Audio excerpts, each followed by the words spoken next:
My name is Kenneth. I'm 72 years old. This is a record of the hospital stay they later said didn't count. I'm not here to explain what went wrong. I'm not here to warn you how to avoid it. I'm here to document what happened when the system decided 6 weeks after I walked out that I was never really there. Not disputed, not questioned, erased. This is about what it feels like to discover that 3 days of your life have been officially erased, that the time you spent waiting, trusting, recovering, none of it happened. Not according to the record, not according to the bill. They sent a letter 6 weeks after I came home. It said my hospital stay didn't count. Not that it wasn't covered, that it didn't count. 3 days, 2 nights, IV in my arm, hospital gown, hospital bed, monitors beeping, nurses checking, doctors deciding. I was there. But according to them, I was never admitted. The bill was $11,400. For care, they said, after it was finished, never officially happened. I thought I'd done everything right. I went to the hospital when I needed to. I followed instructions. I trusted the people in charge there, and I waited for them to tell me I could leave. And then 6 weeks later, they told me none of it counted. Because of a word I'd never heard of while I was there. A word that erased everything. I trusted what I saw. The nurse who checked my vitals every 4 hours. The doctor who came in twice a day. The meals on trays with my name printed on a label. The curtain around my bed. The bathroom down the hall I had to ask permission to use. It felt like a hospital stay, because it was a hospital stay. They gave me a wristband with my name and date of birth. They scanned it every time they gave me medication. They took my blood pressure. They brought me water in a plastic pitcher. They woke me at 2 a.m. to check my oxygen levels. They asked me questions about pain, about dizziness, about whether I could stand without help. I answered every question. I did everything they told me to do. I didn't argue. I didn't complain. I waited. I asked the doctor and nurses if I should be worried. They said no. They said I was in good hands. They said to rest and let them handle everything. My daughter came to visit on the 2nd day. She brought a book I'd been meaning to read, and she sat in the chair by the window while I dozed. Before she left, she stopped at the nurse's station as I watched her through the doorway. She asked if I'd be okay. The nurse smiled and told her yes. She said they were monitoring me closely and that I'd be home soon. My daughter believed her. I believed her. We both thought that's how it worked. You go to the hospital, they take care of you, and you go home. Then it's over. I did what they said. Then the letter came. It arrived on a Tuesday in a plain envelope. At first, I thought it was a survey or it was a follow-up questionnaire. I opened the envelope and the letter said I was under something called observation status. It said that meant I was never actually admitted. It said that because I was never admitted, Medicare didn't cover it the way I thought it would. It said I owed $11,400 for a stay that, according to them, didn't happen. I read the letter 3 times. I didn't understand it the first time because the language was formal, too technical. I didn't believe it the second time. It had to be a mistake. I was there. They treated me. They discharged me, and it was finished. The third time I read it, I just sat there. I didn't call anyone because I didn't know who to call. The number on the letter went to a billing department, and the person who answered couldn't explain it. She just repeated what the letter said. Observation status. Not admitted. Patient responsibility. I didn't argue at the time I was in the hospital because there was nothing to argue about. I was in a hospital and I was being treated. I was there for 3 days. The doctors made decisions. The nurses followed orders, and I recovered. That's what a hospital stay is.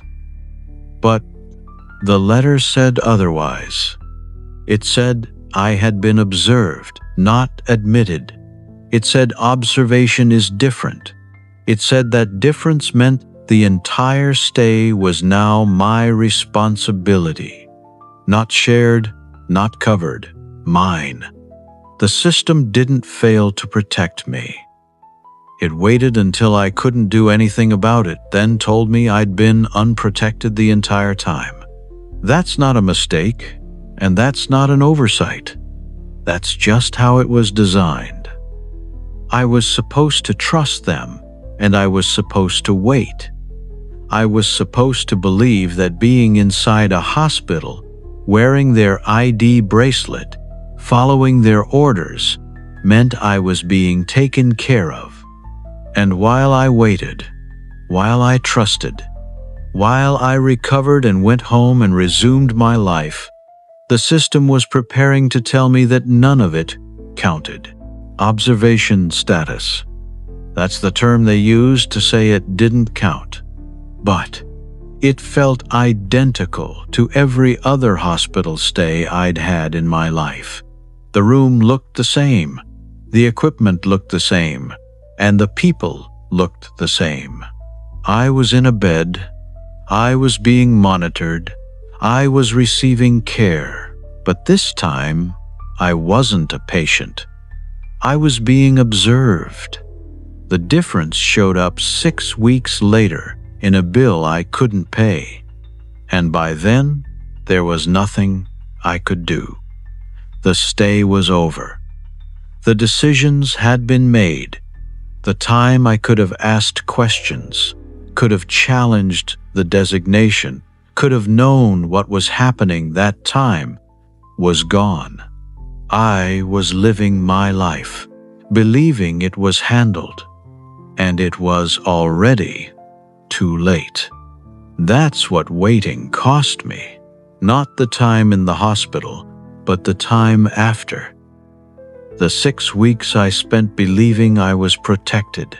I keep looking at the photos my daughter took that weekend.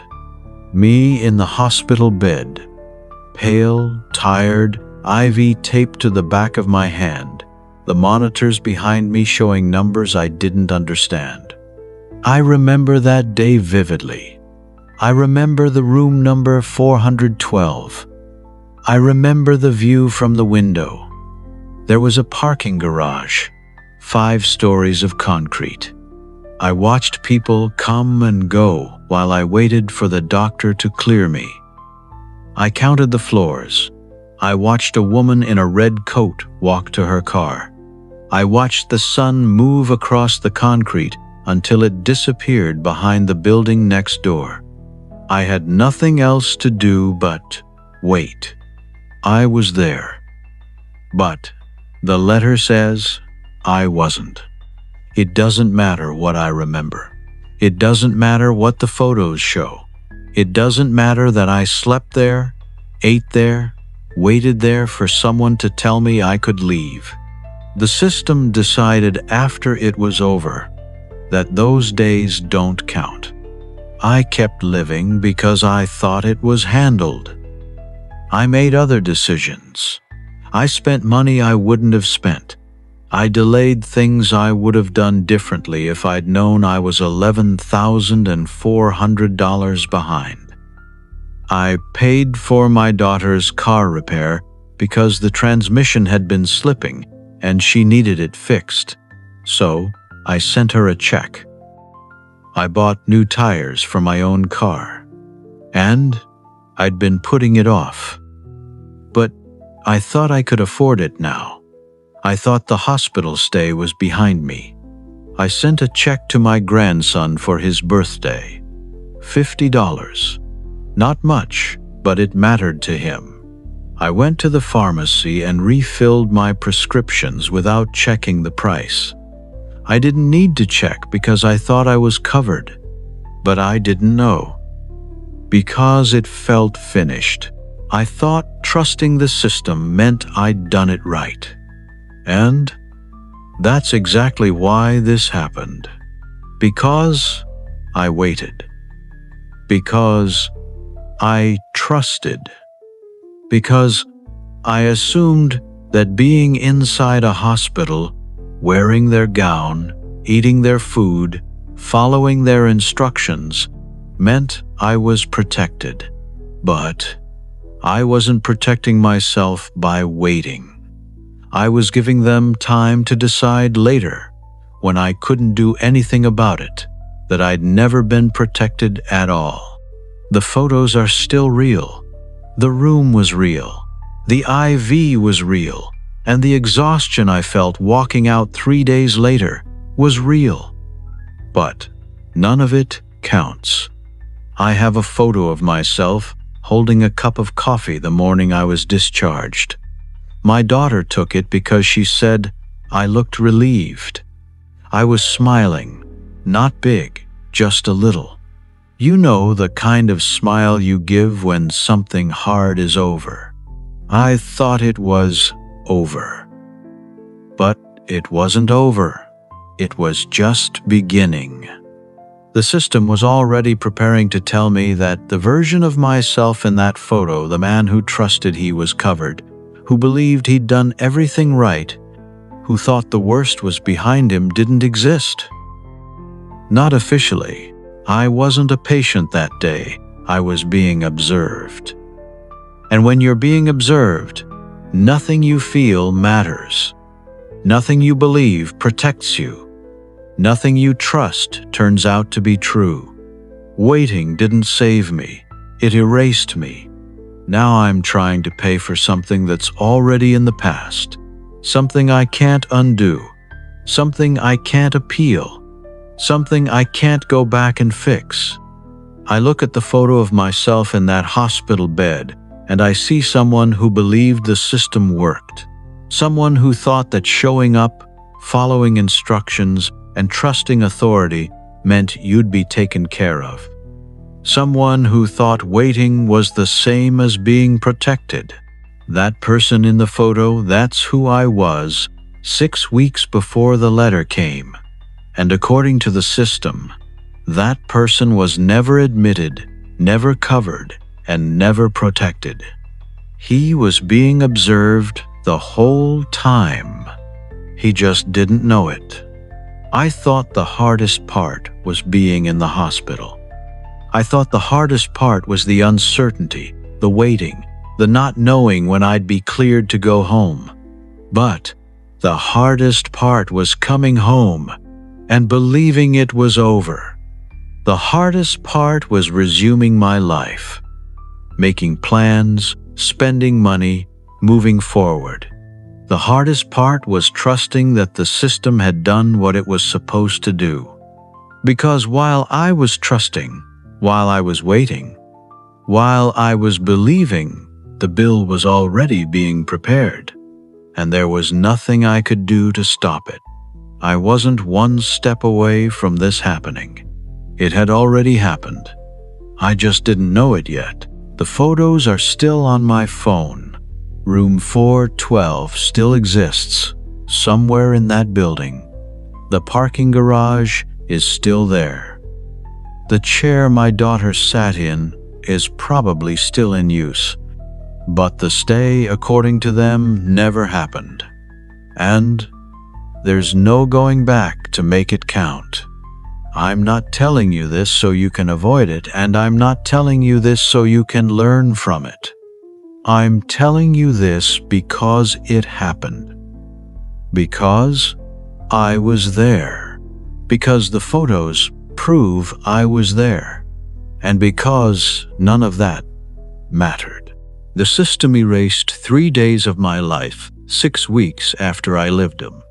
Not because I did anything wrong, not because I failed to understand, but because the rules were designed to erase me. And I can't get them back. I can't go back to that hospital room and ask different questions. I can't go back to the moment I was discharged and demand proof that I was admitted. I can't go back to the 6 weeks I spent believing it was over and make different choices. That time's gone. And it doesn't count. That's what waiting cost me. Not the money, not the bill, not even the $11,400 I'm trying to figure out how to pay. The certainty that anything I experience is real enough to count. The belief that being somewhere means you were actually there. I waited, I trusted, I believed, and none of it protected me.